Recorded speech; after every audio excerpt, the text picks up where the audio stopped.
Fit राहण्यासाठी सगळेच जण सध्या डाएट, व्यायाम, इंटरमिटंट फास्टिंग, डिटॉक्स असं बरंच काही करत असतात. पण तरी अनेक जणांचं वजन काही केल्या घटत नाही. पण आता बाजारात एक असं इंजेक्शन, खरं तर प्रकारची औषधं आलेली आहेत ज्यामुळे शरीराचं वजन कमी होण्यास मदत होते. मार्च 2025 मध्ये भारतात मौनजारो हे औषध लॉन्च झालं आणि अवघ्या 3 महिन्यात याची विक्री 50 कोटी रुपयांवर गेली. एक इंजेक्शन दर आठवड्याला आणि महिन्याला याचा खर्च आहे तब्बल 14 ते 17 हजार.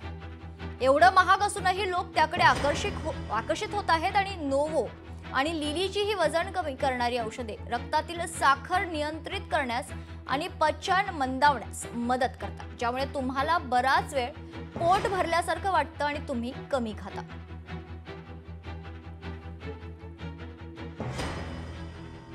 सेमाग्लुटाइड आणि टिर्झेपॅटाइड अशी जेनेरिक नावं असलेली दोन औषधं काही महिन्यांपूर्वी आंतरराष्ट्रीय फार्मास्युटिकल कंपन्यांनी भारताच्या बाजारामध्ये आणलेली आहेत आणि त्याचं वजन कमी करण्यासाठी ती खूप मोठ्या प्रमाणात वापरली जात आहेत.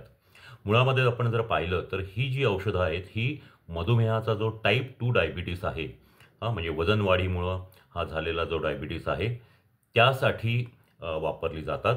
जर एखादी व्यक्ती ही डॉक्टरांना न सांगता डॉक्टरांच्या सल्ल्याशिवाय जर ही औषधं घेतली त्यांनी तर त्याचे दुष्परिणाम निश्चितच होतील आणि शरीरातल्या रक्तातली साखर कमी होऊन तो बेशुद्ध पडू शकतो किंवा इतरही त्याच्यामध्ये काही साईड इफेक्ट्स होऊ शकतात. लोकशाही मराठी ऐका, पहा, जागरूक रहा.